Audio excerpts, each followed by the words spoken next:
Hello and welcome to the Inside Knowledge for people with IBS. I'm Anna Mapson.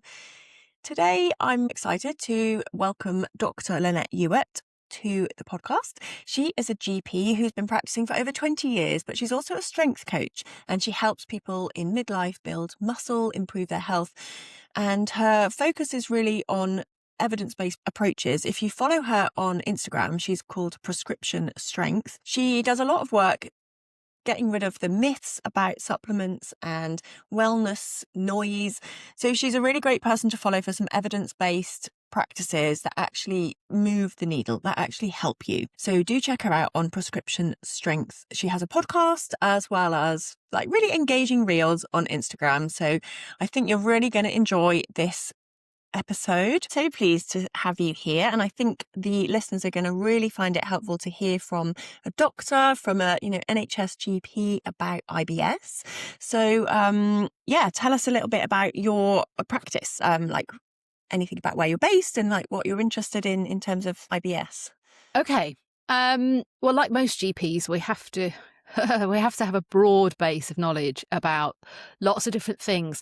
I'd say historically, and I've been a GP for quite a long time now. I started practicing 19 years ago. I finished my GP training. So you tend to see most things after about 8 to 10 years in general practice. And then you start seeing it all come around again with the new kind of wave of, I don't know, things that are fashionable. But along the way, I have been a diabetes lead, and I'm still very interested in metabolic health.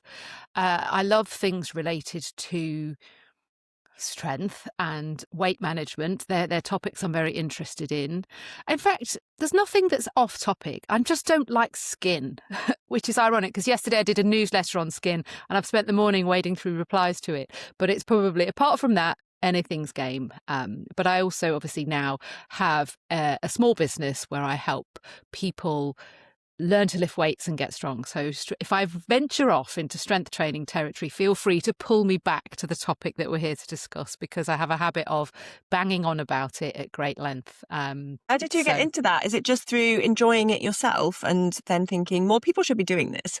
Yeah, essentially that was it. I discovered barbell training. It's safe to say it changed my life. I had some great coaching, and to cut a very long story short, decided that if I was going to get other people to experience what I'd experienced, I'd have to become a good coach myself. And here we are, a long time later. So yeah, that's the story behind that. But I feel like I'm here very much today with my doctor uniform on, and not a specialist in irritable bowel by any means, but I would also argue that as GPs, we see it a lot. It's not rare, and it is quite an interesting topic to me because I feel like it leads into a lot of my other interests, which is things about how we are as whole people, our well-being, our stress levels, our what we eat, how we live day to day. I think IBS sits in that camp for a lot of the people that I have looked after over my many years now. So if we were, someone was worried that they might have IBS, what are the kind of things that you explore with them and go through to understand whether it is IBS or something else? Like in the first kind of consultation, if someone was a bit not sure what was going on with their digestion. Okay, occasionally we get patients who come in and offer it as a possible explanation for their symptoms, but I wouldn't say that's the most common scenario. More frequently, people jump to the more sinister possibilities of why they've got a persistent picture of gut symptoms, and we start there. I can understand that. Most people, when they have a symptom that they can't make sense of, whatever body part it's sitting in, want to rule out the serious stuff. And even if they don't volunteer that early on, my practice will usually be to say, look, is there anything you're worried this might be? Even if it sounds stupid, let's just lay it all on the table. Because I don't want people going home thinking, oh shit, I was actually really worried that I've got cancer and I didn't dare to say it. Let's just, put everything out there and discuss that. So usually that is circling in somebody's mind as a possibility. And it's really important to get from them why they think that might be the case. What symptoms have you got? And it's also really important to make sure that when people describe symptoms, we understand what they mean by that. And when we start talking about gut health, and we'll probably stray into what people talk about online, there's lots of very general terms that get used with regards to heartburn, bloating, cramping, and it might seem intuitive that we would automatically be talking about the same thing, but sometimes we're not. So the very first step in somebody with any selection of gut symptoms is, okay, what are you experiencing? And a really good history. I mean, we teach our medical students from day one. You will get the majority of information from eliciting a good history from that person. And that sounds simple. And when you're practicing it as a student and you have all these, what we call simulated patients, it's dead easy. In real life, it's like people handing you the pieces of a puzzle and you're trying to pick out the ones that are relevant and leave out the ones that perhaps related to something that happened in school 10 years ago, but you've not actually forgotten about it. So it's this ongoing sifting process, depending on what the patient describes. Yeah, and that's the problem as well with IBS a bit, because there's so many presentations of it, and IBS as a diagnosis is quite wide. You know, some people could be having severe constipation, not going to the toilet very often. Other people are going multiple times a day, 7 times on the toilet, very loose. And so it's quite hard to define exactly what, you know, as a person out in the public, you know, what IBS is. So what do you think people could do to, you know, prepare and sort of save you time? Or like if people are coming to you with gut worries, what's helpful for them to turn up with? Okay, so the first thing really is, are they there because of a new problem or an acute problem today? That will very much decide which path you're going to be taking with this patient. So depending on how they've accessed the appointment. So if I'm sitting in an out of hours clinic, the likelihood is that patients access that appointment at very short notice and they've got some sort of discomfort. They're not there because this has been going on for 2 years and they want to start getting answers. They're there because, look, I'm in pain today. And it's usually either an acute pain or it's some sort of constipation or diarrhea type problem. And we have to manage that for that acute episode. And if I'm sitting in an out of hours setting, then that will be really just containing that problem, doing what I can in that moment, and then directing them back for all the background and history to be picked over by a GP in daytime practice. It may be somebody you know. In an ideal world, it'd be somebody you know. But the reality is those daytime appointments now, you're waiting probably 2 to 4 weeks for that appointment. So the chances of you landing on that when you've got an acute episode is very, very different. So what we would do in each setting is different. If somebody comes to me and they've waited a month for their appointment, then there is lots they can do to prepare for that appointment in that time. And it's still important to know the symptoms that happen when things are bad, you know, for want of a better term. That is still very relevant, but just as relevant is all the other stuff that's happening around it. And sometimes people haven't necessarily thought of that, because I think there's a feeling in a consultation that, first of all, you've got to win the doctor over. You've got to make them believe that this is a real problem, to the point that, you know, sometimes separately with little kids, patients will say, I didn't give them anything to bring the temperature down because I wanted you to see how bad they were. And we go, it's fine, we believe you. You know, give them some Calpol and sort that out. So you don't need to do that. Assume your doctor will believe that it's as bad as you've said it is.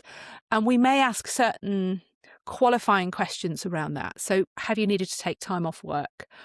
That varies, because some people's threshold for being off work is very high. For some people, it's very low. And no judgment there. It's just different. Has it woken you in the night is a qualifying question that we will ask quite a lot, because pain that wakes you from sleep is noticeable pain.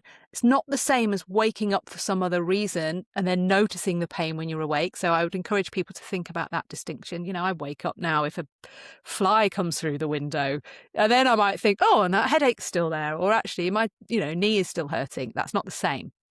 So those two things sometimes give us an idea of the impact that this is having on somebody's life. And that's a really important thing to share with your doctor. So we get a measure of where this is sitting for you. Some people can function. Doesn't mean it doesn't need to be understood and managed.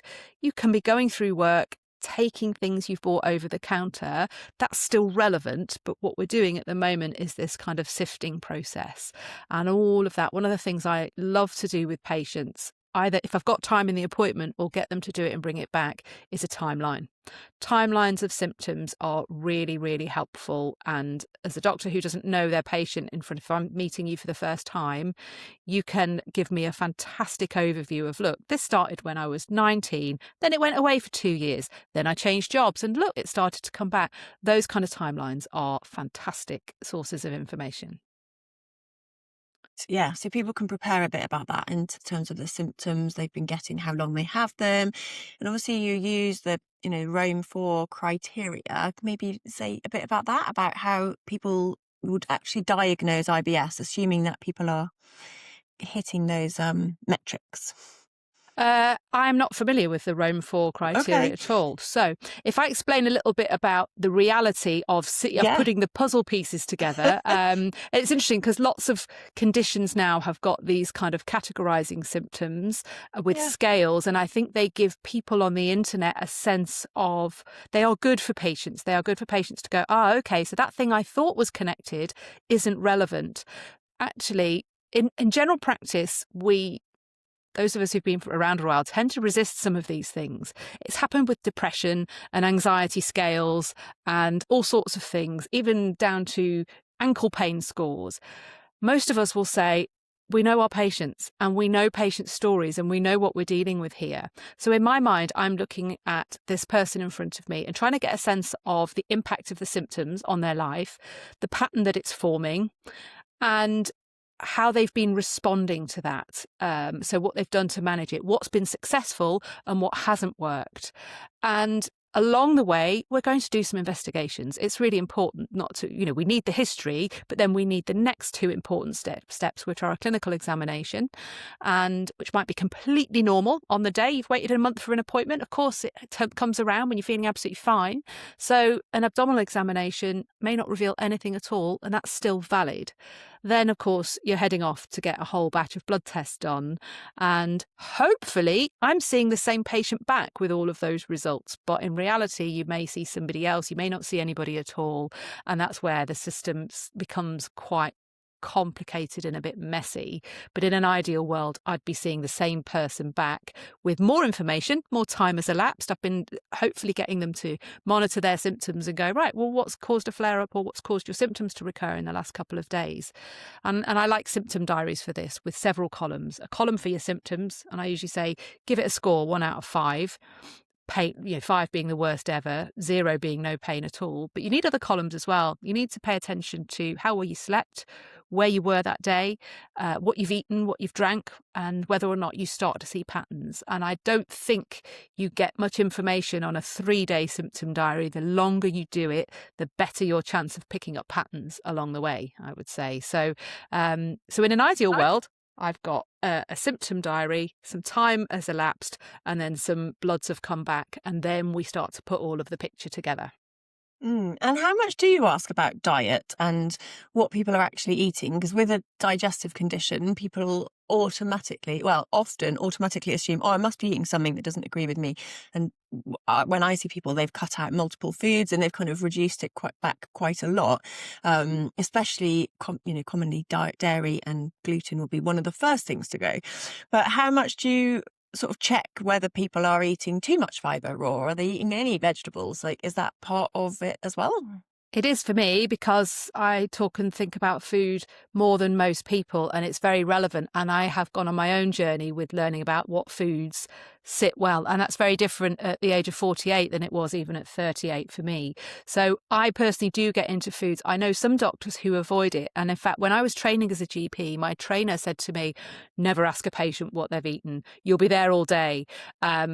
And funny, I just did a post about this a couple of days ago. One of the things people will often do in that situation at the risk of judgment is tell you all the things they don't eat. Well, I don't eat this and I don't eat that. And then you go, it's never mind what you don't eat. Tell me about what you are eating. So whether or not I get into that is always a judgment call about whether that person is going to feel judged. And sometimes the area that I'm working in, and I've worked in some very deprived areas where I've seen food diaries that have kept me awake at night, because somebody's lunch might be a Snickers bar, their breakfast will be a sausage roll from Greggs. So in that situation, I tend to probably not ask for as much detail, because there's an awful lot of groundwork to be done. That said, if I'm working in an area where people are really switched on and invested in their health, they're going to really value that conversation about what to do around diet. My heart slightly sinks when people come in and go, I've already cut out gluten and I've cut out dairy, and I just think, oh God, you've left yourself with nowhere to go, especially if it's not been done in a strategic pattern. Because I think if you're going to try an elimination diet, it can be really helpful. But you've got to have a plan about how you approach it, and you've got to be systematic. And that's really boring, but it's really useful. Yeah, I mean, that sounds amazing. I do speak to a lot of people, though, who are just told, here's the FODMAP diet, list of foods, cut those out, off you go. And there's no introduction really to the diet, to how to reintroduce them, or why these foods might be affecting you and how you would judge it. And it does sound like you've got a very, holistic approach, which is amazing. But I think it's varied. I'd say some people don't want to get into the diet and will just give an outdated handout. Yeah. And the time is tight, right? You only have 10 minutes each appointment. I know. And for me, these appointments never run on time. Never, ever. And I've just made my peace with that, but it does sometimes, when it snowballs across a clinic, it becomes really stressful. And I've joked with some patients and said, try and get an early appointment, you'll get a far better value for money. Not value for money because you're not paying for it. But if you book a late afternoon appointment when I've snowballed, it is really, really difficult. And I think it does. We are all skewed as GPs by things that we're interested in. And one of my own observations with my own food journey, I suppose, is that there's some things I can't tolerate now that 15 years ago wouldn't have caused me any problem at all. So I think it matters. And so it's sometimes not just so much about the food, but it's the food in the context of everything else that can make a really big difference. And so you can see why this sometimes needs a lot of discussion and a lot of thought. And I have much more success I work with clients, as a PT, and we've got loads of time that we can go over these things. But in a 10-15 minute GP appointment, it can be a nightmare. So I would want your listeners to be prepared to obviously bring it up with your GP, but also manage your expectations that unless it's something that lands with them that they're interested in or knowledgeable about, you may just get handed, I'll go and read about the FODMAP diet on here, and go, okay, that's not going to work. You may have to do some of the research yourself. But the thing I would say is there's no such thing as bad food. It's about quantity, it's about context, and you've got to be prepared to experiment and try out different things. Yeah. And sometimes people are going too healthy, like they're literally eating too many vegetables and fruits on the kind of clean eating. I don't like that phrase, but that they've cut everything out and they're really focused on eating everything very healthy. Yeah. And actually that's too much for your body to handle. So you can go the other way as well. You absolutely can. And I've seen that. And then people create a prison for themselves where they dread social events, not only because they're not going to be able to have anything to eat, but if they stray from that, they've created this expectation that they're going to have all manner of symptoms. And is that a life that you want to build? So that really is a challenge as well. And it's recognised. In fact, the last couple of episodes on my own podcast have been talking to women in midlife with eating disorders. And orthorexia, which is a preoccupation with healthy food, is very well recognised. And I don't think the internet is an innocent party in that, because we have lots of people with glossy lifestyles promoting cabbage juice for all sorts of things, and that's not helpful either. So if somebody is saying that cutting out dairy cured their IBS, I would say, great, really happy for you. I'm really happy that you have found something in your life that fixes it. But the notion that will be a fix for the next 15 people that try it, I'm afraid is barking up the wrong tree. And then it's, the social media side of it is that dairy is toxic. You've got to cut out seed oils. You shouldn't have any sugar.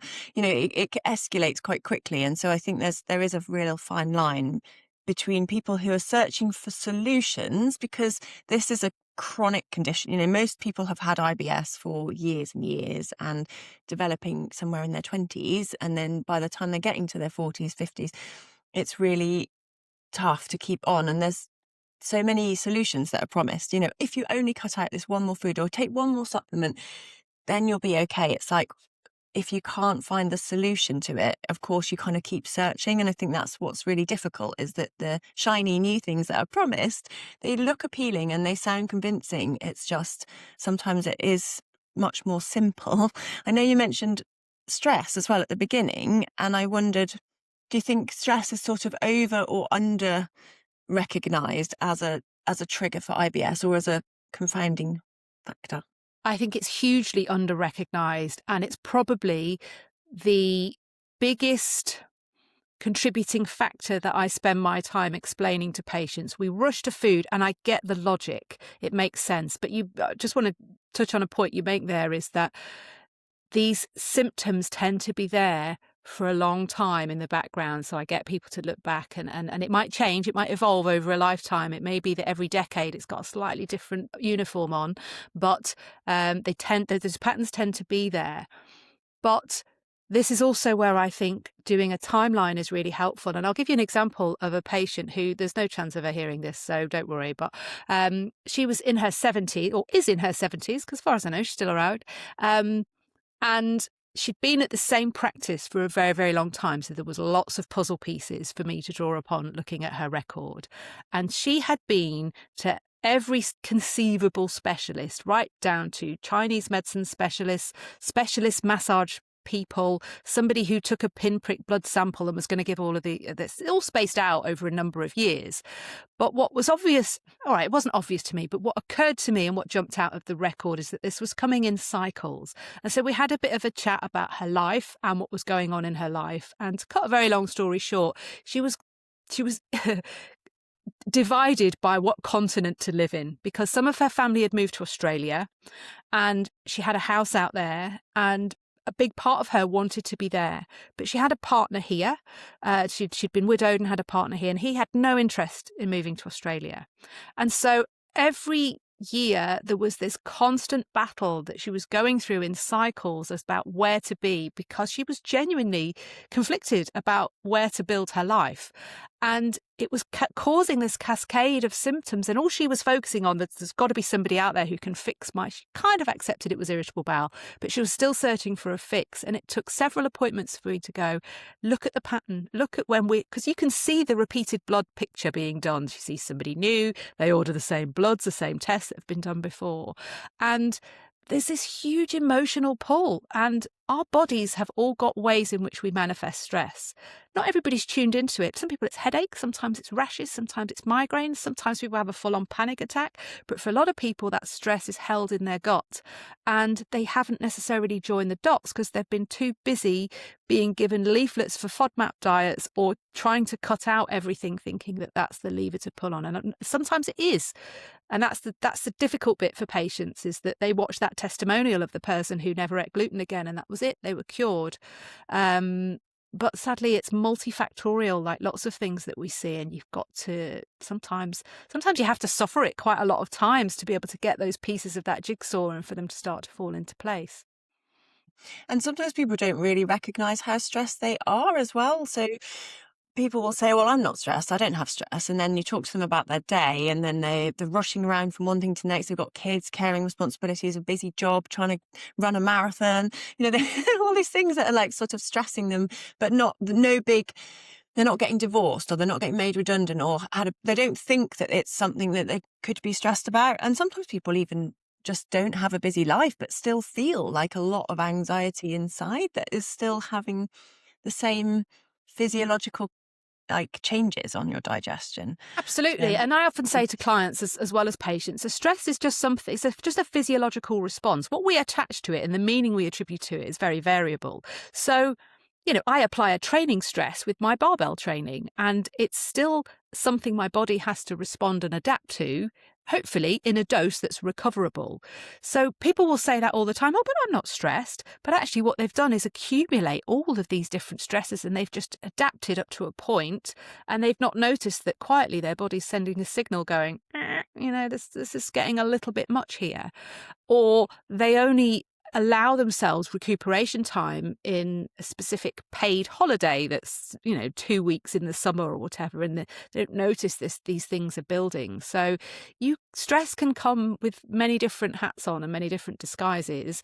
And again, zooming out, looking at the timeline can sometimes help people to go, oh, do you know what? I do seem to get migraines every time I am busy at work and I can't get enough water, and actually that email never stops, and putting all those pieces together. I mean, we live very busy lives now, I think, and I'm not going to hark on about a golden era when everybody, was happy, because I don't think that time ever existed. But I think what we have done is we've quietly eliminated a lot of the natural pauses that we would have been able to take advantage of, because we fill it now with novelty and scrolling. And I'm no different to anybody else. I have to manage those things. But what we don't do is just actually stop and go, okay, it's fine. Maybe I'll just take a break. Sort of check in with how you're feeling, because you're kind of constantly, your mind is occupied on some like silly cat on Instagram or something. Yeah. And so you forget to like, oh, am I holding myself really tight? Am I breathing really shallow? Because your mind's always occupied. Yeah, I think that's really... We're on call all the time. I've often shared this story that the most anxious patients, not that this is just a condition in people who struggle with anxiety, but the most anxious patients will pop their phone on the desk just because they do, because it sits between us, and the phone's lighting up the whole time. And I often think, we haven't really evolved to be notified of every single thing all of the time. In fact, my daughter's downstairs. She's about to turn 17. She's supposed to be revising, and I could hear BBC News alerting her. And I just thought, why do you need to be notified by that when you're doing your maths A-level revision? Anyway, I digress. Sorry, but. No, I've got a daughter who's doing her GCSEs, who's supposed to be revising, not doing very much. A lot. It's a big drain for kids as well, definitely. Yeah, it is. It's huge. I wanted to ask you a little bit about some of the testing and things that you might refer people on to. So when you've got a kind of sense in your mind, not sure if this is IBS or something else, like what are the sort of... There's probably two routes depending on their types of constipation or diarrhea type symptoms, but like what are the sort of main things that people might be referred on to, either to rule them out to get the IBS diagnosis, or if symptoms are continuous and not going away? I think doctors should have a low threshold for doing some baseline tests in somebody who's coming with persistent symptoms. That shouldn't be a difficult gate to walk through, and I don't think it is overly. You can tell an awful lot from a nice general, what we call panel of baseline tests. So we want to be looking at somebody's blood count, because if they were losing blood from somewhere or had low levels of inflammation or infection, you're going to see that picture on a blood count. And it's done very, very routinely. You often get the result back the next day. And that's a really easy thing to just check. We'd probably check a kidney function anyway, just because, again, it's a really simple baseline test and we would almost certainly expect it to be normal. You may do liver function tests. We tend to test quite readily for things like celiac disease, which is a simple thing to get an indicator of on this baseline panel of blood tests and does get missed. Often people have already been primed by something they've read to know that test is hopefully something helpful to do, but it's a really simple indicator. The confirmation test for celiac disease is the next step, so you wouldn't go to that if the first kind of finger in the air was normal. And then there's another more useful test, which is probably relatively new compared to when I started as a GP, which is a fecal calprotectin test. And this is a really good test to look further for whether or not there's inflammation in the bowel. And one of the two things you're trying to distinguish with is inflammatory bowel diseases, such as Crohn's and ulcerative colitis, versus which would be a positive test, as opposed to an irritable bowel syndrome where you're expecting that test to be negative. So those things can be done easily and quickly by your GP, and you should be having the results back within a week. And if all of that is nice and normal, and a lot of times there are, and I guess I should caveat this when I'm discussing this, is that the picture in my mind is perhaps of a younger female. When I say young, I mean not perimenopausal, postmenopausal, because that same set of symptoms for somebody coming the first time in a woman who's 50-ish is we shouldn't be newly diagnosing irritable bowel in those ladies or even in those men. In let's say pre and post age 50, the path divides and the possibility of underlying more serious disease goes up, because as we get older, our chances of getting something more sinister go up. So let's assume the person is under age of 50 and there is some suggestion that these symptoms have been in the background for quite some time. That's where we would start. And ideally, hopefully not pick anything up that's unexpected on that panel of tests. Yeah. That makes sense. And people often expect to get a blood test, maybe a stool test as well. I think if they've got a lot of people I work with have a quick stool test with a GP, especially for diarrhea and frequent stools, that sort of thing, that they would rule out some sort of bacterial infection, parasitic thing. Yes, particularly if there's been any travel. So I think diarrhea is, if it's intermittent, one of the caveats from the laboratory is if somebody's reporting diarrhea, you have to make sure the sample you send away is a diarrhea sample, because if the history is that you've had diarrhea on and off for a month, and then you send away a formed stool sample, that lab are going to go goodbye and throw it in the bin. So that's a really important thing, is that what they're really looking to do is rule out anything infective in that sample. So what you send it to the lab for matters. And you'd be surprised how often this happens. And again, it's not helped by the delay in appointments, that it tends to be that sequence that, well, I did have diarrhea when I booked the appointment and now it's got better and this is my only chance to get tests. Well, all you need to do is say to the patient, fine, here's the pot, here's the form. Next time you have diarrhea, bring it in. But the reality is, if it's coming and going, it's probably not going to be any kind of bacterial or parasitic infection, because those things aren't going to go without treatment. Yeah. And what about SIBO, small intestine bacterial overgrowth? Do you refer people to that, or do you get many people coming in who you suspect that's an issue for? No, this is a condition that is massive on the internet and tiny in real world. I have not yet had a single patient in clinical practice who has come to me concerned that they might have SIBO. That's just my experience. And certainly in the last 2 years, I've mostly been working in out of hours and less in daytime practice. But I do sometimes, in my hospital job, I sometimes work with a gastroenterologist who's very experienced. And we were having a conversation about this last month, because I said, what do you make of SIBO then? Because he was looking at his referral list and grumbling about the amount of young people that were being referred through.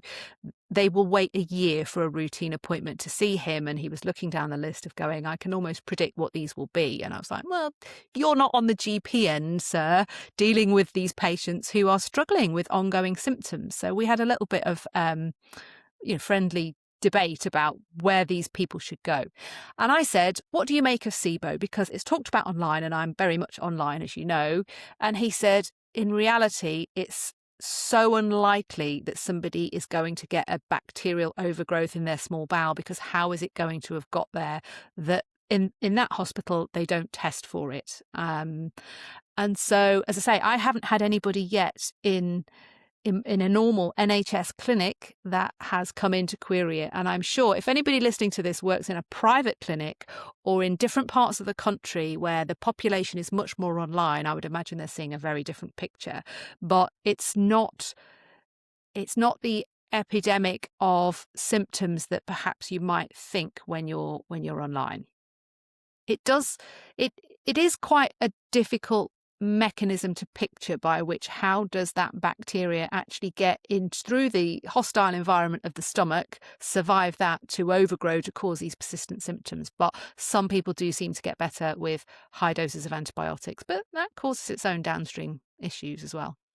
Yes, yeah. I mean, PPI use massively increases the risk for SIBO, and food poisoning as well as another trigger for it. So those kind of common, they can also be common triggers for IBS type symptoms as well. So that's the testing, I guess, is the only way. So it's interesting that the hospital just don't test for it, because some areas don't, some hospitals won't, and some GPs are sort of well up on it as well. I have a big experience with people who are GPs are very happy to refer them on for it, or others who haven't heard of it because it's relatively new, and if people don't aren't online and maybe they haven't come across it?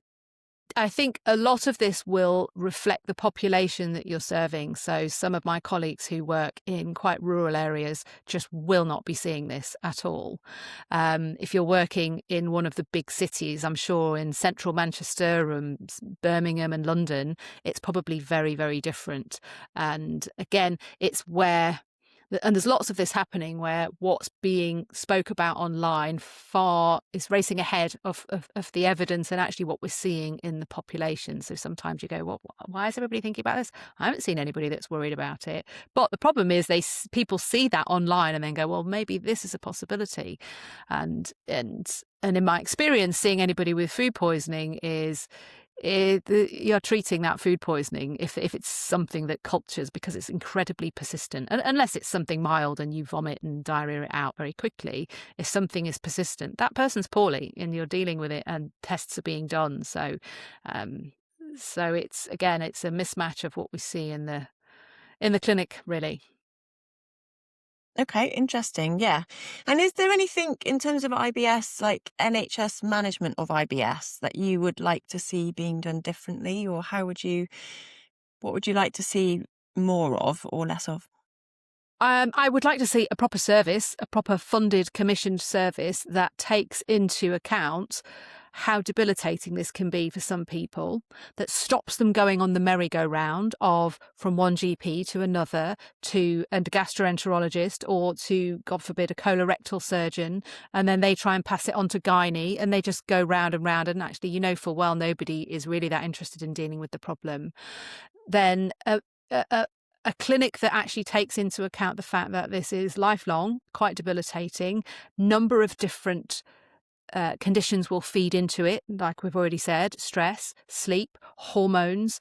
In my fantasy land of a health service, that clinic would exist and you wouldn't have to wait 18 months for an appointment. But in the real world, that isn't going to happen. And what we've seen, if I take an example of something like long COVID, where there was a significant cohort of people, time off work, debilitating. Again, you wouldn't have really found two people with mirroring symptoms, but there was lots of overlap. So out came all the long COVID clinics. I haven't spoken to a single patient who's accessed a long COVID clinic who's gone, that was great. They've all gone, really? Because it would depend who headed up the clinic. Sometimes they were done by respiratory consultants, sometimes by chronic pain services. No one really knew where to put it and what to do with it. And I think irritable bowel would in reality end up falling between the cracks. And this is, of course, where we open the door to the internet and unqualified people setting up themselves as, I don't know, whatever they might call themselves, an IBS specialist. And you go, okay, so what are your qualifications? Oh, well, I've done a course. Okay. You may still offer a great service, but what you need is somebody who's had lots of stories from different people so that you understand the full breadth of what this can and can't be. And the other really important thing then is to spot the things that might say, this is no longer IBS. This actually, we run the risk of everything then getting labelled as IBS and somebody missing the red flags. And that's my concern about people who operate in specialist clinics. Everything becomes that one lens and you still have to have a fresh pair of eyes every now and again. Like I've said, with people who are older, what does a woman who's now 55 who thinks she might have had IBS, it's never been bad enough to actually go and see somebody about it, and she's got these perhaps vague digestive changes, some bloating, her weight's doing funny things. Actually, there's some serious considerations that we would need to consider there. And if she self-diagnoses with IBS and goes and sees a self-appointed specialist, that's potentially a problem. What would be the other sort of red flags that you would like people to be aware of if they have had IBS for years and they've been managing it? What kind of things could people look out for? Any escalation of symptoms. So my ideal would be that people who are prone to IBS have got a sense of what their normal is and they start to become aware of their triggers. So if symptoms suddenly escalate, don't assume it's your IBS. We can always come back to that as a possibility. And what do I mean by escalation? Pain being more frequent, pain being more intense, not being alleviated by the things that would have perhaps worked before, any new bleeding, new diarrhea. Those things they just need to be checked. And I don't want people to think or just assume if it's not fitting the normal pattern that's what it is. And I'm afraid the older you are. Who had like ongoing abdominal pains. They came and went for ages. And eventually they were getting worse. She went to the doctor and she had a really bad urine infection that hadn't been picked up. She just thought, oh, it's my IBS. And actually it did need treating, needed antibiotics. Yeah. And only when she'd gone for that, actually made herself go to the doctor, thought, I do need to get this on. They picked up another condition or another infection. So. Yeah. And that happens on both sides. So we've sometimes got patients who will go, oh, I'm sure it's my IBS, I'm not going to do anything about it. But also in more old-fashioned general practice, when you've seen the same doctor for a very long time, that doctor might be guilty of going, oh, I've seen Joan for years, it's just their IBS playing up again. And it's only when perhaps the new trainee comes in and goes back over the history and picks something else out that sometimes you get a fresh pair of eyes. I had I had this family that I looked after for years, and the dad in the family had a really bad squint, but I just always knew him as having this squint. And they went on to have children. And the second child, the youngest child, to me, he just looked like Dad. And it was only when my colleague saw him, I think he was about 18 months, and did the referral to get his eye looked at. And I felt such an idiot because I thought, oh, yeah, but he just was the double of his dad. And I got so used to seeing Dad with this kind of divergent squint that I thought, oh, yeah, I just forgot it was to be a problem in the child. And they were a complicated family that always came in with lots and lots of social problems. And so there was always plenty to deal with. And I just filed it away because the kid was just, messing around in my room, and it didn't register with me at all. So sometimes a fresh pair of eyes can be a good thing.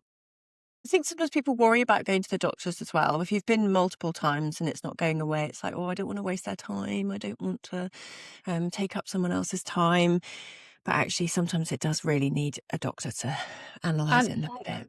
And on that point, and I will say this to everybody. In fact, on Sunday when I was working, somebody came in, oh, I'm so sorry to waste your time. And I said, I'm paid for being here. I'm not just here for the good of it, for the good of my health. So don't apologise for using an appointment that I am paid to deliver. So please don't think that you're wasting people's time.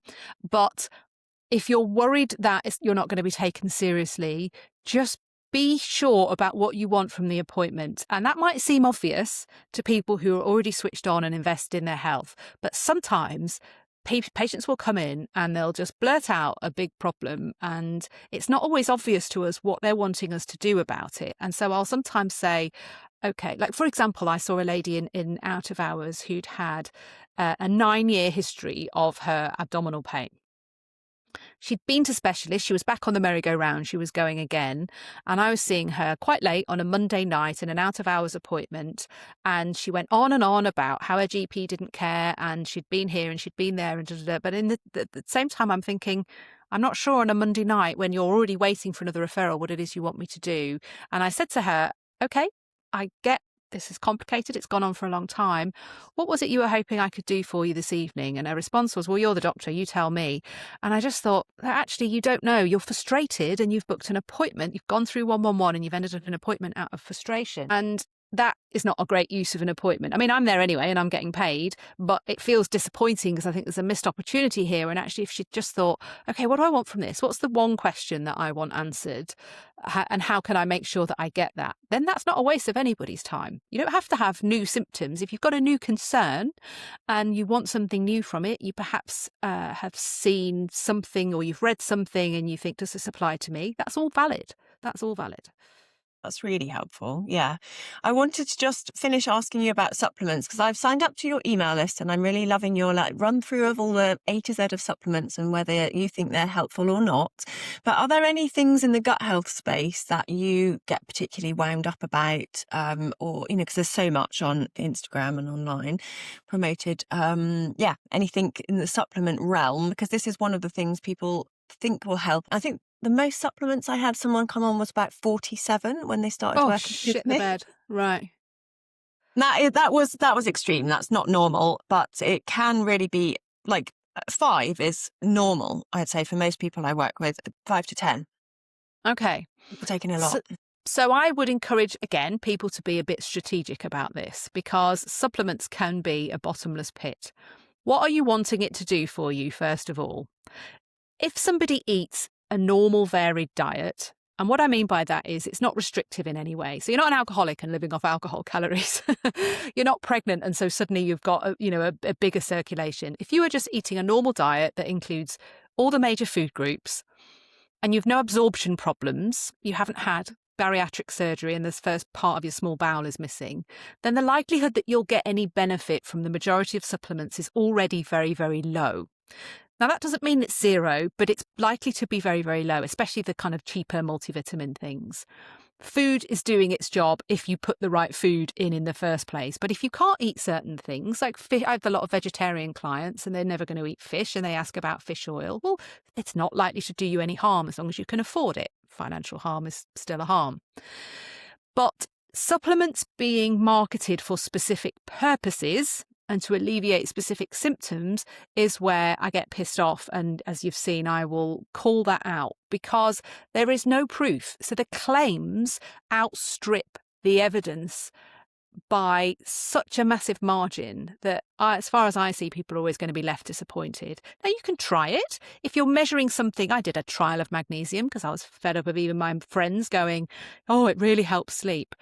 And now they're saying to me, but you took the wrong sort of magnesium. Do you know what? Actually, my sleep is that I need to get better at not thinking about stuff at 4 a.m. No magnesium's going to fix that. So they tend to make these very outlandish claims about very generalized, normal things. It's quite normal to have times when you feel fatigued. It's normal to go through spells when you don't sleep very well. And yes, I admit it's problematic when it goes on and on and on. It's normal to have some digestive upset from time to time. You may get a bit of heartburn. I mean, heartburn, honestly, we have lots of people on PPIs, lots and lots and lots, and they are really useful. But I think a lot of people could re-examine their triggers for heartburn and perhaps maybe not drink so much alcohol. Maybe look at some of the exacerbating factors. A supplement is probably not going to override a poor diet and too much alcohol and a stressful job and a relationship that is, needs to have some decisions made about it. So this is my issue with supplements generally, is that they make these big, vast claims, which you go, really? I'm probably getting most of the B12 I need from my diet. What on earth is your fancy supplement really going to add to the picture? I'm not anti-supplement per se. I like things to have a purpose, and I like the evidence to show a value for people rather than just kind of blindly, take this, that and the other. So that's why I get my knickers in a knot. The gut health space is exploding, isn't it? You will have seen this. And so it is an exciting area of science. It's still a baby, I would say, in terms of what we know about it.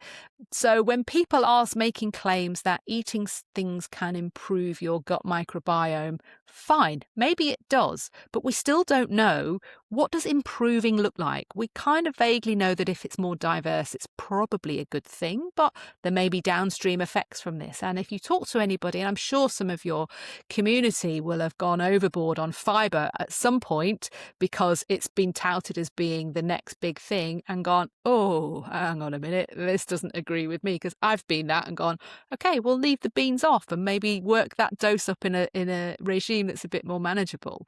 So it's highly individual, and supplements claiming to fix bloating, brain fog and fatigue it's just marketing bullshit. Yeah. Well, and now there's this new fibre maxing trend where people are sort of trying to take as much fibre as they can, sometimes like 50 grams a day in supplement form. It's kind of become a bit competitive. I think that's sort of like gym bro space. Where people are actually trying to outdo each other rather than just saying, what's a reasonable amount of fibre and are you eating enough fruit and vegetables? It's like trying to bulk it up with powders and takes it away from just having a normal healthy diet, like you're saying, balance with all the different food groups and protein and veg and stuff. Yeah. The problem is as well, sometimes people are doing all of that, but this marketing makes them feel like they're not doing enough. And that's where the competition comes from. And again, I would get people to say, what's the problem I'm trying to fix here? Have you got a problem from not eating enough fibre? Well, maybe not. But actually what they're saying is that I need more of it. But do you feel fine? Are you going to the toilet regularly? Are you feeling full? Is your diet mostly 80% full of real food that doesn't need an ingredients list to decode it? Do you know what? that's enough. You don't need to be perfect because there's no prize. And some of the claims that are being shared about the benefits of this are totally unproven. Totally unproven. So, you could fibre max for the next 5 years and end up with a new problem that we didn't know about today. So consider that. Amazing. All right. Thank you so much. It's been really, really helpful. I feel like we could have talked for a lot. I've got, loads of things we could ask you about, but that's very helpful. Now, where can people find you if they want to see more of your stuff? And I definitely recommend everyone signs up to your email list because it's very interesting. Yeah, I do a Monday newsletter, and then I've got a few email series, the A to Z of supplements, and one on 30 ways to improve your health without pills. And I've got another one on stress, which I've not pushed out recently. I need to do a review of that. So they can find the links to those on my Instagram handle, which is at Prescription Strength UK. I'm on Facebook by the same handle as well. I do have a YouTube channel, which is a baby, but it's growing nicely. I've been putting some longer form content onto YouTube because some stuff doesn't lend itself to a 2-minute reel. And my podcast goes out, the Prescription Strength podcast goes out on YouTube and on all the other platforms as well. So I try and get guests on. I'm trying to build with the podcast. There's so many, as we've already said, there's so many things that we don't have time to do justice to in general practice. And, my conflicts of interest is I pick the topics that I'm interested in. So it'll be related to diet, nutrition, health, lots of things about stress management. So I find people who are really interesting to talk to, have a conversation with them on the podcast. And then when a patient says to me, what am I going to do about my prolapse? I go, da-da, I've got a podcast about that. Off you go and listen to it. And it's just, that's what I wanted it to do. And it's working really well in that space. Yeah, it's great to have some evidence-based, really helpful information that is, like I said, easy to understand. So I think you do a good job of translating the science. So thank you. Thanks. All right, thanks very much. Pleasure, anytime. I hope you found some of that information really helpful, especially if you're thinking about how to approach an appointment at the GP, some things around, what you should think about, what you should not think about, and just trying to get the right kind of help from the NHS. So thank you so much to Lynette. That was a really helpful episode. And do check out her various platforms and her podcast because there's also some interesting guests on there. Thanks so much for listening to this episode of the Inside Knowledge podcast. Better digestion for everyone.